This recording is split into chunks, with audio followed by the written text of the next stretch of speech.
Welcome to the top 10 scariest video game environments and elements of environments.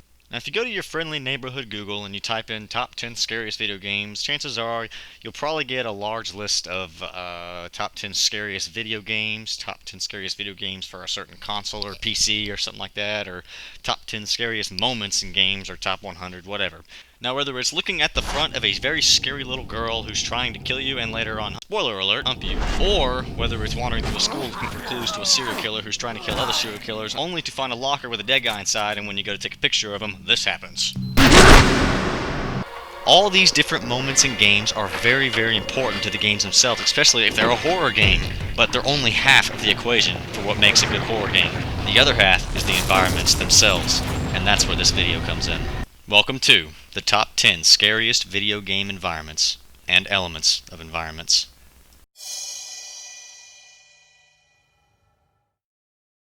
So let's get started. Taking the number 10 spot is a little area we'd like to know as libraries. Now, what makes a library scary?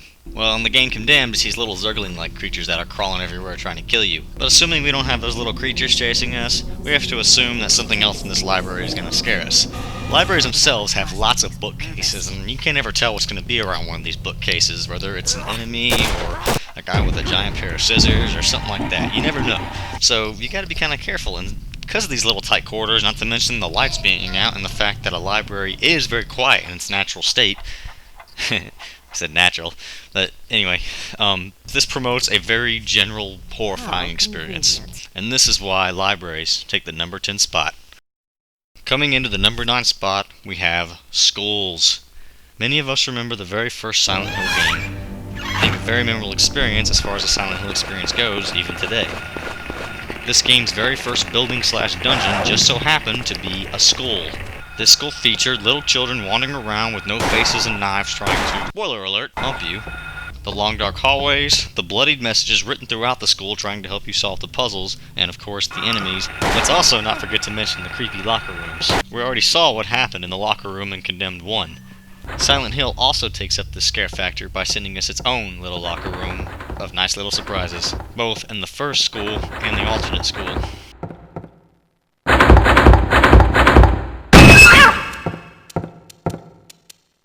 All these things and more are what make the school take the number 9 spot.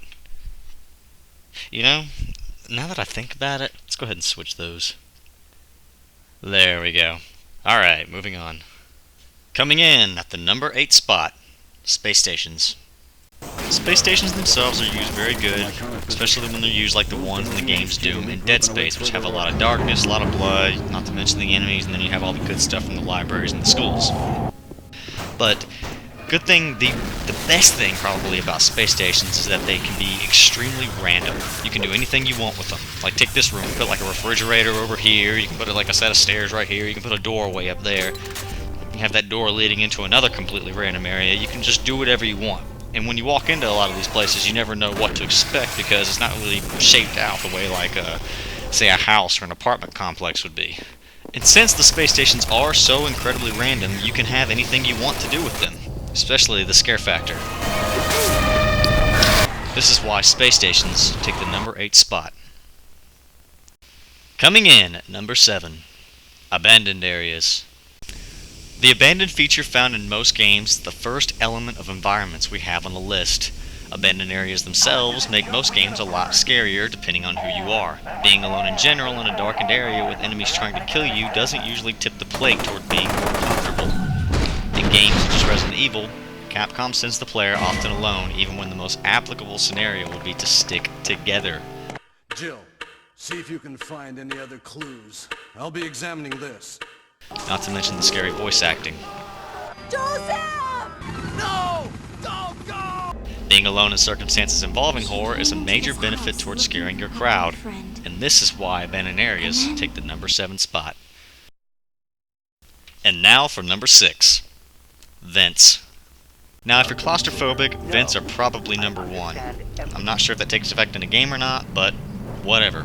Crawling through vents could be number 1, especially in games such as Sphere, because you can only go forward or back. Enemies can easily surprise you in the face or quickly come behind you, if not both of those at the same time, and all you can do is stand still. There's not much room for maneuvering around. Playing a game like Doom, where your flashlight isn't attached to your gun, makes things very difficult since you cannot always see where you're going, and you can't always see and shoot at the same time either. This is why vents take the number 6 spot. Numero 5. Hospital. Let's face it, hospitals tend to suck even in real life. So let's put them into a game, add some darkness and such, and if it's a Silent Hill game, some really creepy music. The general environment of a hospital is usually very unsettling. Putting this into a horror game doesn't exactly help the situation, but it does provide a lot of gruesome exploration. There's honestly not really much else to say about hospitals, and this is why hospitals take the number 5 spot. Number 4. Hallucinogenic environments. This is our second element of environments. In the game Condemned 2, at about the 8th or so level into the game, you come to a hospital. You enter this machine to get scans done on your head, and you end up inside of a hallucination wandering through this hospital for the better half of, what, 45 minutes? Something like that. Throughout this hallucination, you are seeing other hallucinations that are pretty much just there to mess with your head. These situations provide many random startles while trying to get to and through the end of the level/hallucination. Throwing these little buggers into a horror game, not to mention the usage of the previous 6 environments and elements, will most certainly provide some scare for your crowd. And this is why hallucinogenic environments takes number 4. This can't be happening! Moving on to number 3, we have elevators. Elevators are not cozy when something is bound to attack you, because you have absolutely nowhere to go. Applying the random elements of environments to this scenario will create a generally unappealing experience, especially when you actually are in danger. The worst part is, the elevator can lead absolutely anywhere one wants it to, even places you would tell it not to go. When those doors open, anything can happen.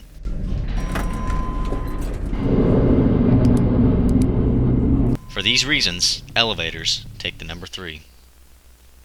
Coming in at numero 2, we have darkness. This is our third and final element of environments. Seriously, why can't we have more darkness and more titles of the horror genre? Darkness itself in scary games is extremely important in keeping tension at almost all times. Let's try something here. Silent Hill 1, you have darkness plus flashlights and you have scary. Doom 3, darkness plus flashlights, scary. Silent Hill 2 and 3, darkness plus flashlights, scary. Fear, darkness plus flashlights, scary. Silent Hill 4, no darkness plus no flashlights equals not scary. I'm not saying Silent Hill 4 is just completely not scary. It definitely has its moments, but when they took the darkness out, not to mention other things, it made it much more bland than its predecessors. Darkness is not required, but it certainly helps. This puts darkness in spot number 2. And now, number 1 in the top 10 scariest video game environments is bathrooms. Bathrooms are probably one of the most random areas for a scare factor to be in horror titles, and yet, most of the time, even when it might be unattended, they are one of the creepiest areas in these titles. Take Doom 3 for instance. Ah, look, a bathroom, flickering lights, and a health pack. Well, this is unusual. Let's go look in the mirror.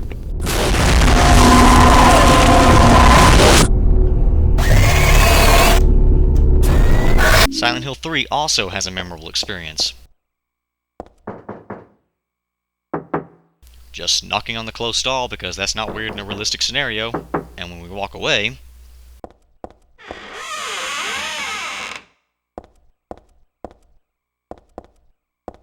now if you look, there is nothing in this stall, and there is nothing else to be gained from this bathroom. It is merely there just to scare the player. Fear 2 has probably my favorite bathroom ever. You follow this blood trail and for a good bit it leads you in the right direction, but ends up in the wrong direction, which is this bathroom. Nothing but scares in here, so let's take a look.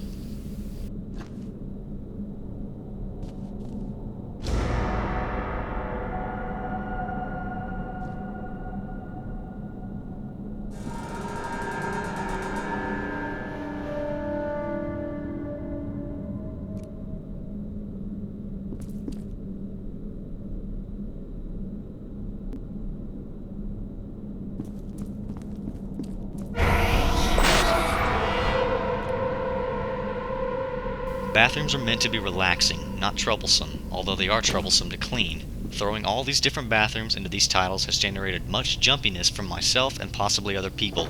This is why bathrooms take numero uno. YouTube, I'll see you soon.